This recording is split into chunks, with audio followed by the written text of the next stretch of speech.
मेरा दोस्त स्कूल में अपने पिताजी के ऊपर निबंध सुनाता है, तब पिताजी पर निबंध सुनाओ। अरे बोलना क्या हुआ? अरे मैंने बाप पे नहीं, सच्चे दोस्त पे निबंध तैयार किया है। एक काम कर, जो मुंह में आता है रपा रप बोल दे, बस दोस्त की जगह बाप लगा दे।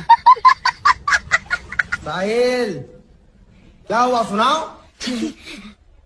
मेरे पिताजी, जीवन में मेरे बहुत सारे बाप हैं। मेरी माँ की बदौलत मैं बाप जल्दी जल्दी बना लेता हूँ।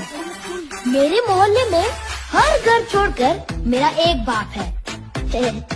माँ कहती है कि अगर किसी को बाप बनाना हो तो उम्र नहीं देखते, तो इसलिए हमारी सोसाइटी का वॉचमैन, हमारा दूध वाला, कचरे वाला, अखबार वाला सभी मेरे बाप हैं।